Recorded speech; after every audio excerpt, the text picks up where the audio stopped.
WhatsApp everyone, welcome back to the channel. तो हम लोग अपने प्रॉफिट लॉस एंड डिस्काउंट वाले चैप्टर पे थे एंड उसके LOD2 के क्वेश्चंस कर रहे थे। सो टिल नाउ हम 56 तक ऑलरेडी कर चुके हैं। अब हम स्टार्ट कर रहे हैं from question number 57। So let's read. Mindworks and TextPlan want to run financial education courses together. The capital investment of rupees 2 lakh is made by Mindworks, while TextPlan bears the running cost per student of 400 rupees. The price at which the courses sell are 2000 rupees each. The internal agreement is that the profits will be shared in the ratio 11 is to 9. Also, Mindworks wants to recover its initial investment during the first year itself. What is the minimum enrollment required for the Mindworks to recover its investment during the first year only? तो देखो, question में क्या बोला है, माइंडवर्क्स और text plan थे। ठीक है, इन्होंने क्या सोचा, ये एक फाइनेंशियल एजुकेशन कोर्स स्टार्ट करेंगे। ठीक है, दो कंपनीज थी, माइंडवर्क्स को M से रिप्रेजेंट कर लेते हैं एंड टेक्स्ट प्लान को T से रिप्रेजेंट कर लेते हैं। अब माइंडवर्क ने कितनी कैपिटल लगाई, 2 लाख रुपए की कैपिटल माइंडवर्क्स ने लगाई। अभी 2 लाख रुपए की कैपिटल को हम कॉस्ट प्राइस भी बोल सकते हैं। क्यों? क्योंकि कॉस्ट प्राइस अल्टीमेटली क्या होता है कि कितना पैसा आपने लगाया। ठीक है, एंड सेलिंग प्राइस क्या होता है, कितना पैसा आपको रिटर्न में मिला। तो इसे हम कॉस्ट प्राइस भी बोल सकते हैं। तो माइंडवर्क्स ने 2 लाख रुपए लगाए एंड टेक्स्ट प्लान ने क्या किया, उसने 400 रुपीज़ की कॉस्ट बेयर करने का बोला पर स्टूडेंट। ठीक है, तो अगर मैं पर स्टूडेंट x मान लेता हूँ तो इसने कैपिटल कितनी लगाई, 400 मल्टीप्लाइड बाय x। ठीक है, अब जैसे जैसे नंबर ऑफ स्टूडेंट्स बढ़ेंगे इसकी कैपिटल बढ़ेगी। जैसे 10 स्टूडेंट्स आए तो 400 इंटू 10 इज़ 4000, 100 स्टूडेंट्स आए तो 400 इंटू 100 40,000 हो गई इसकी कैपिटल। ठीक है, अब आगे बोला है the price at which the courses sell are 2000 rupees each. ठीक है, अब ये तो कॉस्ट प्राइस की बात हो गई। ठीक है, इसने इतना लगाया एंड इसने इतना लगाया, टोटल कितना हो गया, टोटल जो लागत लगी है वो इतनी है। ठीक है, एंड सेलिंग प्राइस कितनी होगी, फिर सेलिंग प्राइस है कोर्सेज की 2000 रुपीज़ एक कोर्स का। अब हमने नंबर ऑफ स्टूडेंट्स करे थे x। ठीक है, अब नंबर ऑफ स्टूडेंट्स जो है वही नंबर ऑफ कोर्सेज भी सेम होंगे, तो 2000 मल्टीप्लाइड बाय x हो गया आपका सेलिंग प्राइस। जितने स्टूडेंट्स उतने कोर्सेज एंड एक कोर्स 2000 का है, तो अगर 100 कोर्सेज अगर बिकेंगे तो इसकी वैल्यू कितनी होगी, 2000 multiplied by 100 that is 2 lakhs। अब आगे बोला है the internal agreement is that the profit will be shared in the ratio 11 is to 9। अब जो भी कोई प्रॉफिट होगा, माइंडवर्क्स और टेक्स्ट प्लान ने बोल दिया कि हम 11 is to 9 में डिस्ट्रीब्यूट कर लेंगे। अब माइंडवर्क्स क्या बोलता है, he wants to recover its initial investment during the first year itself. अब माइंडवर्क्स क्या बोलता है, जितनी हमने कैपिटल लगाई है ना वो हमें वापस चाहिए। ठीक है, उसे हमें रिकवर करना है एक ही साल के अंदर। अब what is the minimum enrollment required for the Mindworks to recover its investment during the first year only. ठीक है, अब माइंडवर्क्स बोल रहा है कि हमें इनिशियल कैपिटल को जो ना रिकवर करना है, तो नंबर ऑफ स्टूडेंट्स उसके लिए कितने चाहिए होंगे। तो ध्यान से सुनो, रिकवर करने का क्या मतलब होता है, जितना लगाया उतना वापस मिल गया।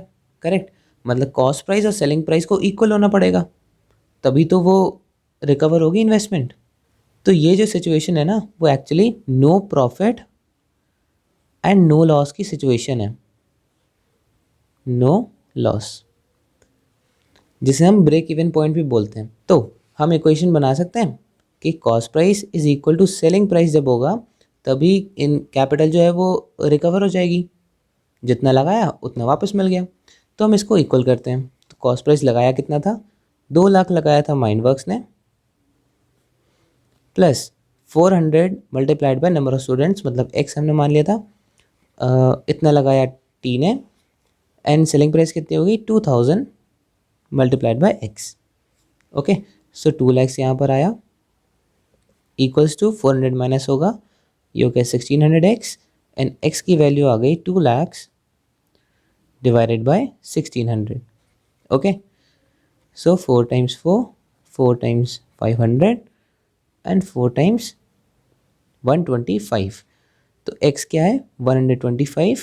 एंड हमसे पूछा गया था what is the minimum enrollment require for Mindworks to recover its initial investment. Minimum enrollment कितना होना चाहिए, तो number of enrollment is number of students that is x, और वो आ गया 125। अब इसका क्या काम था सर, फिर 11 is to 9 का। देखो 11 is to 9 का काम तो तब होता ना जब कोई प्रॉफिट होता।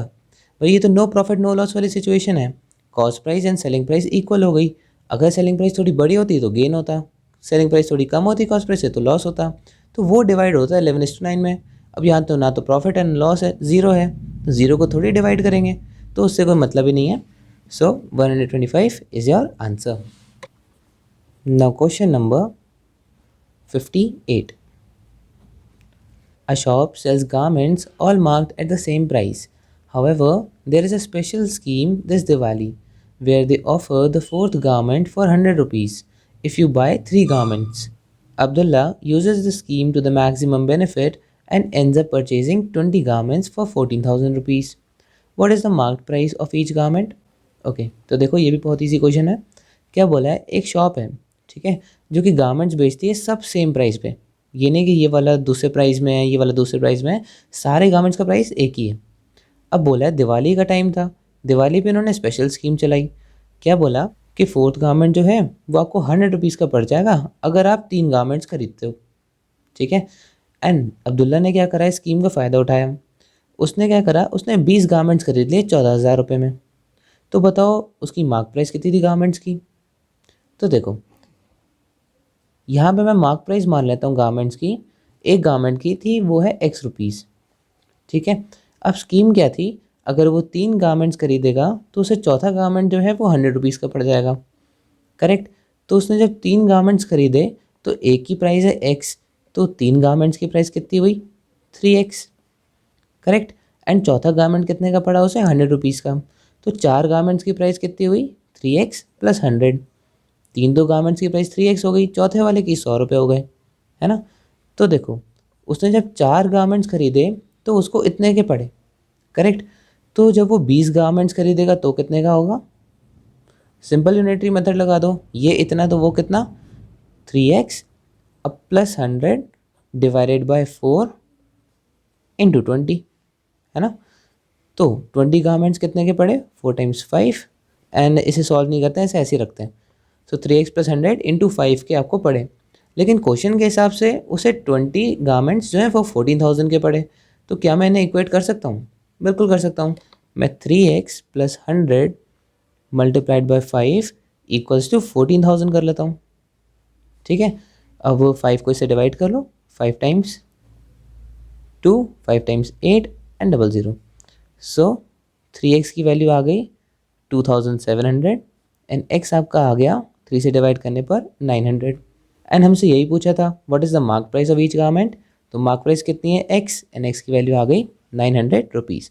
So this is your answer. Now question number 59. A wholesaler bought apples and mangoes, the price of mangoes being 4 times the price of apples. He then sold 32 kg of apples at a profit of 20% and 64 kg of mangoes at 40% profit to Kalu, the fruit seller. However, Kalu found that 20 kgs of mangoes and 12 kgs of apples were rotten and had to be discarded. तो पहले इतना question करते हैं। एक wholesaler था, ठीक है, उसने क्या किया, उसने एक रिटेलर शॉप को अपने एप्पल्स एंड मैंगोज बेचे, ठीक है। सो किसको बेचे, कालू को, okay.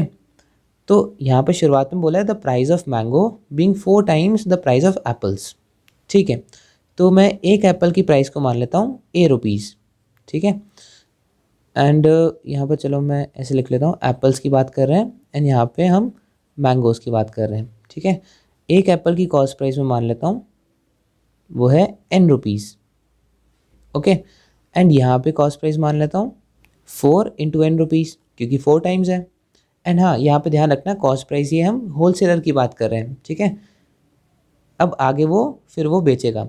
He then sold 32 kgs of apples at a profit of 20% and 64 kgs of mangoes at a 40% profit to Kalu, okay.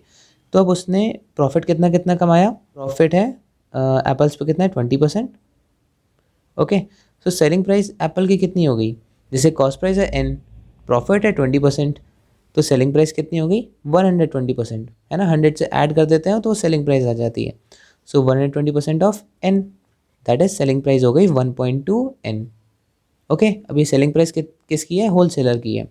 Similarly हम यहाँ पे प्रॉफिट कितना है 40% प्रॉफिट है एंड सेलिंग प्राइस कितनी हो जाएगी 140%, 140% किसका, 4n का, ठीक है। सो सेलिंग प्राइस कितनी हो गई, यह आ जाएगा 1.4 इंटू 4 दैट इज 5.6n, ठीक है। अब ये तो हम पर यूनिट की बात कर रहे हैं, एक एप्पल एंड एक मैंगो की। एंड यहाँ पे क्वेश्चन में बोला है he then sold 32 kgs of apples at a profit of 20%, मतलब 32 kgs बिके। सो 32 kg यहाँ पे एंड मैंगोज कितने बेचे, 64 kgs, 64 kgs यहाँ पे। तो टोटल सेलिंग प्राइस कितनी हो गई, टोटल सेलिंग प्राइस हो गई, एक ही कॉस्ट प्राइस है 1.2n, तो 32 की कितनी हो गई 1.2n मल्टीप्लाइड बाय 32। सिमिलरली यहाँ पे टोटल सेलिंग प्राइस कितनी हो गई, एक की है 5.6n एंड एक मतलब 1 kg की, ठीक है। तो 64 kgs की मल्टीप्लाइड बाय 64। एंड इसको अगर हम मिला लें तो टोटल होलसेलर ने कालू को कितने में बेचा, ठीक है, उसकी सेलिंग प्राइस कितनी थी, तो टोटल सेलिंग प्राइस थी 1.2n multiplied by 32 plus 5.6n multiplied by 64। ऐसे भी लिख सकते हैं, अगर हम 32 कॉमन ले लें तो 1.2n plus 5.6n multiplied by 2 11.2n। So total selling price कितनी हो गई 32 मल्टीप्लाइड बाय 12.4n, ठीक है। अब ये जो टोटल सेलिंग प्राइस है ये कालू के लिए क्या हुई, कालू के लिए तो कॉस्ट प्राइस हो गई। अभी यहाँ पे हम जो भी बात कर रहे थे वो थी होलसेलर की बात, ठीक है। अब हम जो बात करेंगे वो कालू की बात करेंगे जो कि है रिटेलर। अब ये जो सेलिंग प्राइस है ये एक्चुअली में कालू के लिए तो कॉस्ट प्राइस हुई, क्योंकि उसे तो इतने में उसने खरीदा ना। तो कालू के लिए टोटल कॉस्ट प्राइस कितनी हुई 32 multiplied by 12.4n, alright. And यहाँ पे बोला था कि जब कालू ने इन मैंगोज या एप्पल्स को बेचा तो Kalu found that 20 kgs of mangoes and 12 kgs of apples were rotten and had to be discarded. तो कालू के लिए कितने फ्रूट्स बचे, कितने kgs ऑफ फ्रूट्स बचे, देखो 32 kgs ऑफ एप्पल्स थे, ठीक है, एंड 32 में से 12 kg तो रॉटन हो गए, तो कितने बचे भाई 20 kg उसके पास एप्पल्स बचे, ऑलराइट, बेचने के लिए। एंड वो बोल रहा है कि 20 kgs ऑफ मैंगोज भी रॉटन हो गए। तो मैंगोज से 64 kgs उसने खरीदे थे, अब 64 के 20 माइनस कर दिए तो मैंगोज कितने बचे 44 kgs, करेक्ट। अब आगे बढ़ते हैं। अब वो बोल रहा है he then sold his entire lot at a price of 248 पर kg। तो अब ये होने की वजह से उसने क्या किया, जो एंटायर लॉट था मतलब एप्पल्स और मैंगोज को उसने मिक्स कर लिया। तो 20 + 44 ये पूरा 64 kgs जो है उसने एक ही प्राइस पे बेचा, किस प्राइस पे 248 पर kg के हिसाब से, ठीक है। सो उसकी सेलिंग प्राइस कितनी हुई कालू की, 1 kg पे 248 रुपीज़, ठीक है, मल्टीप्लाइड बाय 64 kgs पे 64 मल्टीप्लाई कर दो, ये हो गई उसकी टोटल सेलिंग प्राइस।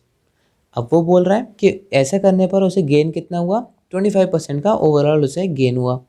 तो हम वैसे पहले निकालते हैं कि टोटल गेन हुआ कितना, प्रॉफिट हुआ selling price minus cost price.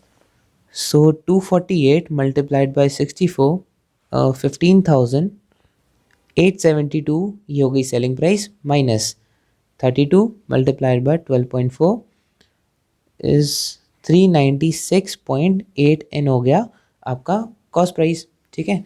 अब ये जो है ये तो हमारे हिसाब से है, ठीक है। अब क्वेश्चन में बोला है कि इससे 25% का प्रॉफिट हुआ, तो क्या मैं इसे इक्वल कर सकता हूँ 25% ऑफ कॉस्ट प्राइस। तो क्वेश्चन के हिसाब से प्रॉफिट हो गया 25% of the cost price. Cost price कितनी थी 396.8n, ठीक है। इसे इक्वल कर दो, सो 25 × 4 एंड इसे जब आप सॉल्व करोगे ये आ गया 15,872 इक्वल्स टू ये हो जाएगा 396.8n upon 4 minus plus 396.8n। इसे कैलकुलेटर से सॉल्व कर लेता हूँ अभी मैं। सो इसका एलसीएम लेंगे तो 396.8 मल्टीप्लाइड बाई 4 आ जाएगा प्लस 396.8 डिवाइडेड बाय 4 आ जाएगा, तो 496n आ जाएगा राइट हैंड साइड पे, ठीक है।